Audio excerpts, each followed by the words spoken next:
Здравейте, приятели! Днеска искам да направя едно ревю, в което да ви покажа какво наргиле аз имам, откъде съм го купил и как пуша с него. Много хора в България, особено от младите, така започват да харесват пушенето на наргиле. Има много барове в България. Аз лично пуша от 2 години, но смея да твърдя, че в България не се продават хубави наргилета. Нито тютюните, нито принадлежностите за тези наргилета, като да кажем чашки, маркучи, стават за нещо. Като по принцип почти всичко в България. В момента се намирам в Австрия и пазарувам единствено от лицензирани магазини, които работят с световно известни марки. Едната от тези марки се казва Kaya Shishas, както по-немски казано. Тези наргилета се отличават с това, че са абсолютно материала, който са правени, са от месинг и имат така доста стилни са. И директно ще преминем към ревюто. Искам да ви го покажа това наргиле, за какво става на въпрос. Ето, това представлява наргилето. Както виждате, това е знака на Kaya. Не знам дали се вижда тук. Ето Kaya Shishas. Един бръмбър, мисля, че е майски бръмбър. Това е знака на това наргиле. Вазата е от стъкло, кристал. Така, сега ще ви го развия да го видите. Значи наргилето е на винт. Това, мисля, че в България такива наргилета рядко се срещат, които са на винт.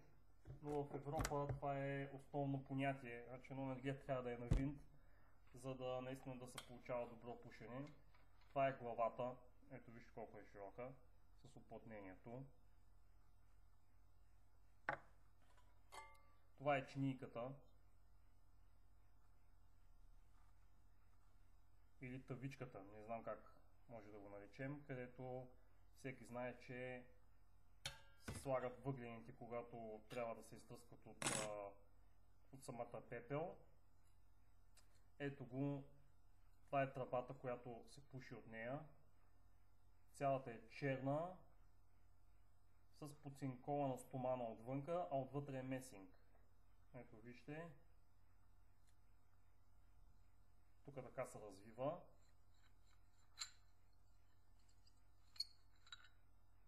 Ето.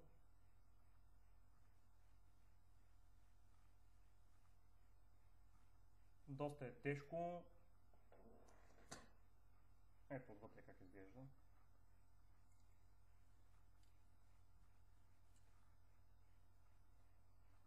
Наистина, приятели, такива наргилета в България аз не съм виждал. Пуша от 2 години. Отначало си бях купил едно наргиле от женския пазар, където, разбира се, като аматьор все още на пушенето на наргилета, не знаех за какво става въпрос и си се кефих така още на това наргиле, но след като опитах от истинско наргиле, което наистина тази марка Kaya Shisha, ако напишете в Google, ще излезе доста информация. Е доста добро и ако някой е запален колкото мен по пушенето на наргилета, може да си поръча. Наистина няма да сгреши, ще има едно наргиле за цял живот, защото това няма ръжда. Колкото и да го миете, каквото и да го правите, той не ръждясва.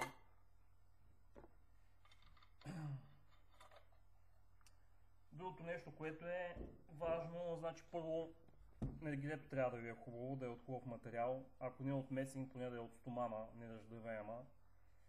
Второто нещо, което е чашката. Ето аз пуша с такава чашка. Наистина, приятели, тези неща, които ви ги показвам, в България ги няма. И ви показвам да знаете в Европа хората с какво пушат. Ето, това е чашка, която се е с една дупка. Предимството на тази чашка е, че тютюна се слага тук вътре и когато се пуши, той ни позволява да влиза през дупката. Дупката, значи, това, че е дълга, тук има разстояние и е дълга, не позволява да влиза тютюна вътре в дупката и така да замърсява вашето наргиле. Наистина, пушенето с такава чашка е огромно удоволствие. Аз бях забравил какво е да пуша от моето наргиле с моята чашка и естествено с хубавия тютюн, който пуша. Бях забравил какво е това. Бях си наскоро в България, пуших в един бар, който имаше наргилета и наистина дръпнах 2 пъти от това наргиле, което ми предоставиха там и се отказах. Просто разликата е огромна.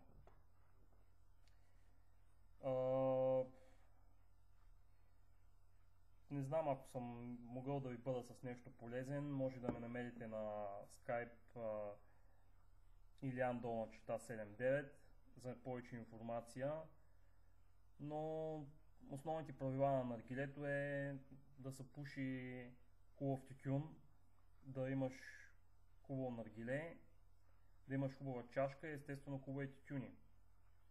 Хубави въглища тютюни. Това ми е първото ревю, което правя.